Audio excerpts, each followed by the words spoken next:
ઓમ શ્રી ગણેશાય નમઃ. જય શ્રી કૃષ્ણ મિત્રો.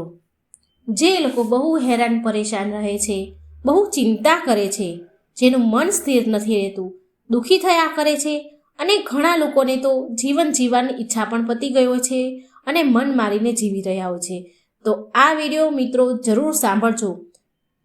આજે વાત કરીએ કે માણસ બધી પરિસ્થિતિઓથી પરેશાન રહે છે, તો તેને પરિસ્થિતિમાંથી એક જે વિકટ પરિસ્થિતિ છે એમાંથી કઈ રીતે તેને બહાર નીકળવું જોઈએ અને કઈ રીતે મનને શાંત કરવું જોઈએ તેના વિશે આપણે જાણીશું.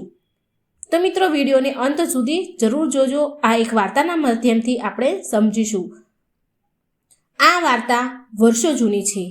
એક નગરમાં એક વ્યક્તિ રહેતો હતો. આ સંસારમાંથી તેનું મન ભરાઈ ગયું હતું અને એ સંસારનો ત્યાગ કરવા માંગતો હતો. તેને એક દિવસ નિર્ણય કર્યો કે સંસારની બધી જ મોહ માયાને ત્યાગ કરી દેશે. તે વ્યક્તિએ મન મનાવી લીધું હતું.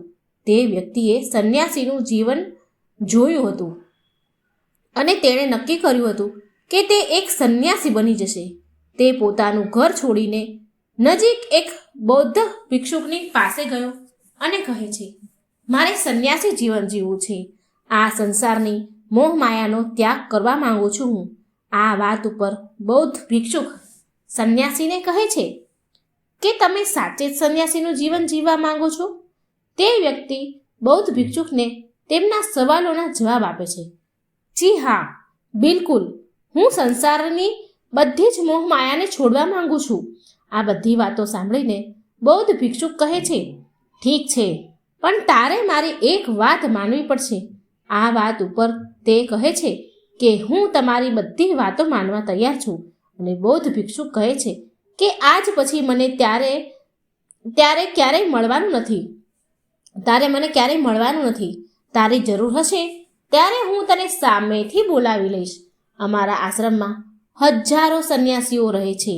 તેમની જેમ જ તારે રહેવાનું છે. તેમની જેમ જ ખાવાનું છે. તેમના જેવા જ વસ્ત્ર પહેરવાના છે અને તેમના જેવું જ જીવન જીવવાનું છે, જેવી રીતે કે તેઓ જીવી રહ્યા છે. ઠીક છે, તે માણસ બોલ્યો. ઠીક છે ગુરુવર, હું તૈયાર છું.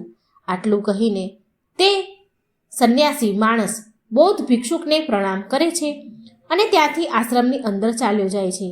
આશ્રમમાં જઈને તેને એક રૂમ મળે છે. ત્યાં જઈને તે ચૂપચાપ બેસી જાય છે અને આશ્રમવાળા રહેવાવાળા તેને ડાંગર કૂટવાનું કામ આપે છે. તે વ્યક્તિ 1000 સંન્યાસીઓનું ખાવા માટે ડાંગર કૂટવાનું કામ કરે છે. આવી રીતે તેનું જીવન જીવવા લાગ્યો. તેને લાગતું હતું કે ગુરુજીને મારી જરૂર હશે ત્યારે તે સામેથી બોલાવી લેશે અને આવા ભરોસેથી તે વ્યક્તિ રહેવા લાગ્યો. સવારથી સાંજ સુધી ડાંગર કૂટવાનું કામ કરે અને આ કામ કરતાં કરતાં તેને 12 વર્ષ વીતી ગયા. પણ ચોખા કૂટવાવાળાને બૌદ્ધ ભિક્ષુકે એ માણસને ક્યારેય બોલાવ્યો નહીં અને આ કામ કરવાથી તેના મનમાં એક પણ વિચાર રહ્યો નહીં. કોઈ અડચણ નહીં, કોઈ સમસ્યા નહીં. અને 12 વર્ષ પછી બૌદ્ધ ભિક્ષુક બહુ જ ઘરડા થઈ ગયા હતા અને તે વિચારતા હતા કે હવે હું લાંબુ નહીં જીવી શકું અને આ આશ્રમ ચલાવવા માટે સારો એવો ઉત્તરાધિકારી મારે શોધવો પડશે. તેમને આખા આશ્રમમાં ઘોષણા તરીકે જે કોઈ આશ્રમનો ઉત્તરાધિકારી બનવા માંગે છે, અડધી રાતે મારી રૂમની આગળ દિવાલ પર 4 લાઈન તેને લખવી પડશે કે જીવન જીવવાનો ઉદ્દેશ શું છે અને આ જીવન કઈ રીતે જીવવું જોઈએ. આ વાતને સત્ય રીતે લખવી પડશે અને આ વાત કોઈ કિતાબ કે કોઈ પણ જગ્યાએથી નકલ કરેલી ન હોવી જોઈએ. તે પોતાના અનુભવ રીતે લખેલી હોવી જોઈએ અને આ વાત બતાવવામાં જે સફળ થશે તે આ આશ્રમનો ઉત્તરાધિકારી બનશે. આવું બૌદ્ધ ભિક્ષુકે કહ્યું. આશ્રમમાં બધા સંન્યાસીઓ રહેતા હતા. તે આ બૌદ્ધ ભિક્ષુકને બહુ જ માનતા હતા અને તેમને ધોખા આપવાનું ન માનતા હતા. કોઈ પણને હિંમત ન થઈ. તેમનો વિચાર હતો કે અમારો ગુરુ જ અમારા માટે શ્રેષ્ઠ છે. પણ એક બહુ જ વૃદ્ધ વ્યક્તિ એક દિવાલ પર લખ્યું. એક બહુ જ વૃદ્ધ હતા. એણે દિવાલ પર લખ્યું, મન એક દર્પણ છે, જેની ઉપર ધૂળ ચડે તો સાફ કરવું પડે તો સત્ય અનુભવવામાં આવે છે અને તેનું મૂલ્ય મળી જાય છે. આ 4 પંક્તિઓ તેને હિંમત કરીને લખી દીધી. બીજી સવારે જ્યારે બૌદ્ધ ભિક્ષુક જાગ્યા અને આ 4 પંક્તિઓને વાંચે છે કે આ ક્યાં મૂર્ખે લખ્યું છે, દિવાલને કોને ખરાબ કરી છે, એને મારી પાસે પકડી લાવો. તારે આ 1000 શિષ્યો તપાસ કરે તો એક વૃદ્ધ સંન્યાસીએ લખ્યું હતું એવી જાણ થઈ. બધા જ સંન્યાસીઓએ તપાસ કરી. એક કાગળ મળ્યો. એ કાગળમાં લખ્યું હતું કે ગુરુને આ 4 પંક્તિઓ પસંદ આવે તો મને બોલાવજો અને ગુરુ ગુસ્સે થાય તો મારો અતોપતો તમને બતાવશો નહીં. આશ્રમના બધા શિષ્યો ચિંતામાં આવી ગયા. આવો કાગળ મળ્યો, આટલી સરસ પંક્તિ તો લખી છે, તો પણ ગુરુ કેમ નારાજ થઈ ગયા? સાચી વાત તો લખી છે, સત્ય છે કે મન એક દર્પણ જેવું છે, જો સાફ કરો તો તેમાં સ્પષ્ટ રૂપ જોવા મળે છે. તો ચાલો આપણે જોઈએ કે હવે ગુરુવરને આપણામાંથી કયો એવો શિષ્ય મળે છે જે ગુરુને પસંદ આવે છે, કયો હશે કે જેના વિચારો આવા હશે. આ બધી વાતો ડાંગર કૂટતો હતો એ વ્યક્તિના રૂમ પાસે કરી રહ્યા હતા. બધી વાતો તે સાંભળી લે છે. તે આવીને બોલે છે કે આનો ઉત્તર મારી પાસે છે. ત્યારે બધા સંન્યાસીઓ આશ્ચર્યચકિત થઈ ગયા. 12 વર્ષ તો તે ડાંગર કૂટવામાં કાઢ્યા છે, તો તને પંક્તિઓ લખતા કઈ રીતે આવડશે? ત્યારે એ સંન્યાસી બોલવા લાગે છે, મને બહુ લાંબો સમય થઈ ગયો છે, હું લખવાનું તો ભૂલી ગયો છું. હું જે વાત તમને કહું તે કોઈ મને મદદ કરીને આ દિવાલ પર લખી દેજો. અને તે સંન્યાસીએ પણ કહેવા લાગ્યો કે મને ઉત્તરાધિકારી બનવાનો કોઈ શોખ નથી. ત્યારે તે લોકો કહે છે, ઠીક છે, શું લખવાનું છે બતાવો.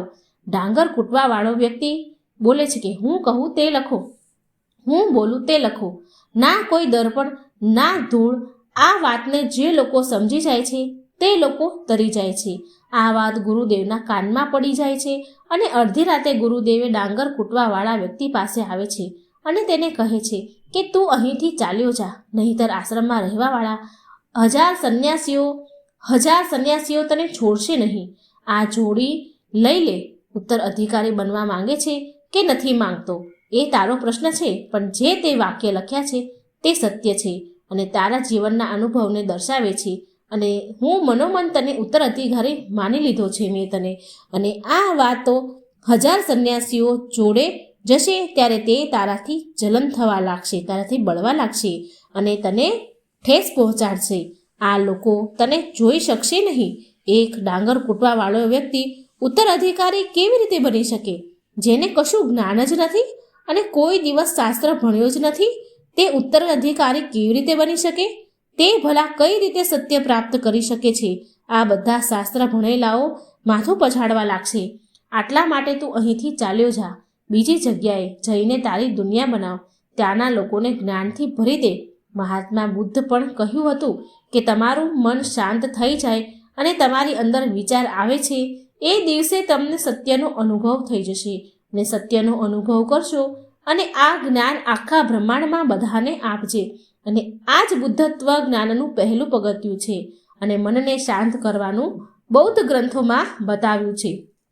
પોતાના વિચારો પર કરવું, તેને સારી રીતે સમજવું કે તમારી અંદર ક્યાં સારા વિચાર આવે છે કે શું ચાલી રહ્યું છે અને તેને સારી રીતે સમજવાની કોશિશ કરો. ના કે પોતાના વિચારોને દબાવવાની કોશિશ કરો. કે તમે પોતાના મનમાં વિચારો દબાવવાની કોશિશ કરશો તો તે ગલત છે અને તેના લીધે તમારું મન ભટકવા લાગશે. તમને એવું લાગે કે તમારું મન વારે ઘડીએ ભટકવા લાગે છે તો તે જ સમયે તેના પર તમે ધ્યાન આપવાનું શરૂ કરી દો. તેને જાગૃત રીતે જુઓ અને તેના પર ધ્યાન આપો. બહુ જ પ્રયાસ પછી તમે જોશો કે તમારું મન એક જ સ્થાન પર કેન્દ્રિત થઈ ગયું હશે. ત્યારે તમે પણ જોઈ શકશો કે તમારી અંદર કેટલા ખોટા વિચારો આવે છે. જે વિચાર આવે છે તે સકારાત્મક પણ હોઈ શકે છે અને નકારાત્મક પણ હોઈ શકે છે અને તેને કોઈ પણ છેડખાની કરવાની નથી. બસ તમારી એક જ સ્થાન પર મન કેન્દ્રિત કરવાનું છે. મિત્રો, વિડીયો અંત સુધી જોવા માટે દિલથી તમારો આભાર. અને કોમેન્ટ બોક્સમાં જો વિડીયો સારો લાગ્યો હોય તો ભગવાનનું નામ લખવાનું ભૂલશો નહીં. જય શ્રી કૃષ્ણ. રાધે રાધે. Thank you.